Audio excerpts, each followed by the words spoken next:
ብርጋዴር ጀነራል ካሳዬ ጨመዳ በኦሮሚያ ወጣትና በትግራይ ህዝብ ላይ የነጻ እርምጃና ጦርነት አወጁ። ጀነራሉ ዛሬ ከዋልታ ቴሌቪዥን ጋር በነበራቸው ቆይታ በወጣቱ ላይ መንግስት የግድያ ዘመቻ እንዲያካሂድ ነው ጀነራሉ ምክራቸውን የለገሱት። ማሾንጉሰ ተጨማሪ አላት። ሙርኮኛው ብርጋዴር ጀነራል ካሳዬ ጨመዳ የደርግ ዘመን የነጻ እርምጃ የናደው የውቃው ዘመቻዎች ፉከራዎችና ወኔዎች በዛሬ ማለዳ በዋልታ ቴሌቪዥን ለኢትዮጵያ ህዝብ በድጋሚ ሲያቀራሩ አርፍደዋል። ከተግባርም ከእድሜም የማይማሩት ብርጋዴር ጀነራል ካሳዬ ጨመዳ እሳቸው አብልጠው የሚፈሩትን ሞት ለአሁን ወጣት እንዲህ ሲሉ ደግሰዋል። ዱላ ይዞ ትጥቅ ይዞ በመንደሩ እንትን የሚለው የኢትዮጵያ መከላከያ ሰራዊትና የጸጥታ አስከባሪዎች አስቀምጥ እምቢ ካለ በጥይት ማለት ነው። በቃ ጊዜው ጊዜ ያዋጅ ነው። ከኢትዮጵያ ወዲህ ምንም ነገር የለም። ዳግም ቀይ ሽብር ለኢትዮጵያ ወጣት የሚመኙት እኚህ ሰው ጤንነታቸው ቢያነጋግርም በወጉ ሊገኙበት ይገባቸው የነበረውን የማስታረቅና ይቅር የማባባል መድረክ ሊሆን ሲገባው የሳቸው ስንቅ ግን ግደለው ስቀለው ሆነዋል። እነዚህ ሰዎች በህግ ሁሉ ነገር ተጣርተው ጊዜ መፍጀት የለበትም። በአጭር ጊዜ ውስጥ እንደገደሏት ንብረቷን እንዳወደሙት ባወደሙት በገደሉበት ቦታ ላይ በህግ ሞት እንዲፈረድባቸው። አዛውንቱ በትግራይ የመልክዓ ምድር አቀማመጥ እንዳለቃቸው ኮሎኔል መንግስቱ ኃይለ ማርያም የጉራ ዲስኩራቸውን በማንጸባረቅ በትግራይ ህዝብ ላይ ምዝተዋል። ዋናው እባብ ባለፈው ወገቡ ነው ተመቶ ሸሽቶ እዛ ድንጋይ ስር መቀሌ ሄዶ የገባው እሱ ላይ መንግስት እኔ አሁን ዝርዝሩን አልናገርም ይቻላል ደንበኛ ቅር ተደርጎ መመታት አለባቸው። ሙርኮኛው ብርጋዴር ጀነራሉ ለኢትዮጵያ አክቲቪስቶች ግብረ ገብነት በጎደላቸው ቃላት ከገለጹ በኋላ ስሜት በተሞላው ንግግራቸው የሞት ትዕዛዝ ሲያስተላልፉ ተደምጠዋል። አንዳንድ ደግሞ ይሄ አክቲቪስት ነኝ የሚል የአረብ ዲቃላ ሁሉ ገንዘብ ከዛ እየተቀባበለ እንትን የሚል ይሄንን ፍርዱን ቶሎ እንትን አድርጎ እንትን ማለት ነው። ለወጣቱ ደግሞ ትልቁ ትምህርት ይሄ ነው። ተሸናፊዎች ሁሌም በመጨረሻ ሰዓታቸው እልቂትና ውድመት መደገስ ነገር ግን ከጦርነት ራሳቸውን ማሸሽ እንደሚመርጡ የአሁኖቹ የጦር ነጋሪት ጎሳሚዎች የነፍስ አባት በጭንቅ ሰዓታቸው እንዲህ ሲሉ ገልጸውት ነበር።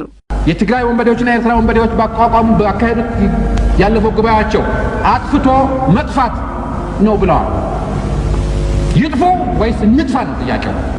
ብርጋዴር ጀነራል ካሳዬ ጨመዳ በኦሮሚያ ወጣትና በትግራይ ህዝብ ላይ የነጻ እርምጃና ጦርነት አወጁ። ጀነራሉ ዛሬ ከዋልታ ቴሌቪዥን ጋር በነበራቸው ቆይታ በወጣቱ ላይ መንግስት የግድያ ዘመቻ እንዲያካሂድ ነው ጀነራሉ ምክራቸውን የለገሱት። ማሾንጉሰ ተጨማሪ አላት። ሙርኮኛው ብርጋዴር ጀነራል ካሳዬ ጨመዳ የደርግ ዘመን የነጻ እርምጃ የናደው የውቃው ዘመቻዎች ፉከራዎችና ወኔዎች በዛሬ ማለዳ በዋልታ ቴሌቪዥን ለኢትዮጵያ ህዝብ በድጋሚ ሲያቀራሩ አርፍደዋል። ከተግባርም ከእድሜም የማይማሩት ብርጋዴር ጀነራል ካሳዬ ጨመዳ እሳቸው አብልጠው የሚፈሩትን ሞት ለአሁን ወጣት እንዲህ ሲሉ ደግሰዋል። ዱላ ይዞ ትጥቅ ይዞ በመንደሩ እንትን የሚለው የኢትዮጵያ መከላከያ ሰራዊትና የጸጥታ አስከባሪዎች አስቀምጥ እምቢ ካለ በጥይት ማለት ነው። በቃ ጊዜው ጊዜ ያዋጅ ነው። ከኢትዮጵያ ወዲህ ምንም ነገር የለም። ዳግም ቀይ ሽብር ለኢትዮጵያ ወጣት የሚመኙት እኚህ ሰው ጤንነታቸው ቢያነጋግርም በወጉ ሊገኙበት ይገባቸው የነበረውን የማስታረቅና ይቅር የማባባል መድረክ ሊሆን ሲገባው የሳቸው ስንቅ ግን ግደለው ስቀለው ሆነዋል። እነዚህ ሰዎች በህግ ሁሉ ነገር ተጣርተው ጊዜ መፍጀት የለበትም።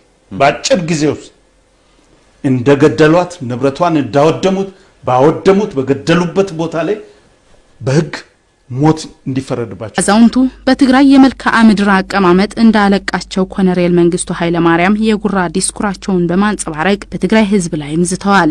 ዋናው እባብ ባለፈው ወገቡ ነው ተመቶ ሸሽቶ እዛ ድንጋይ ስር መቀሌ ሄዶ የገባው እሱ ላይ መንግስት እኔ አሁን ዝርዝሩን አልናገርም ይቻላል ደንበኛ ቅር ተደርጎ መመታት አለባቸው። ሙርኮኛው ብርጋዴር ጀነራሉ ለኢትዮጵያ አክቲቪስቶች ግብረ ገብነት በጎደላቸው ቃላት ከገለጹ በኋላ ስሜት በተሞላው ንግግራቸው የሞት ትዕዛዝ ሲያስተላልፉ ተደምጠዋል። አንዳንድ ደግሞ ይሄ አክቲቪስት ነኝ የሚል የአረብ ዲቃላ ሁሉ ገንዘብ ከዛ እየተቀባበለ እንትን የሚል ይሄንን ፍርዱን ቶሎ እንትን አድርጎ እንትን ማለት ነው። ለወጣቱ ደግሞ ትልቁ ትምህርት ይሄ ነው።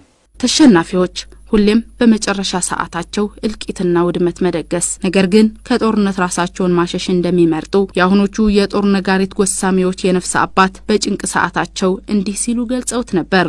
የትግራይ ወንበዴዎችና የኤርትራ ወንበዴዎች ባቋቋሙ ባካሄዱት ያለፈው ጉባኤያቸው አጥፍቶ መጥፋት ነው ብለዋል። ይጥፉ ወይስ እንጥፋ ነው ጥያቄው።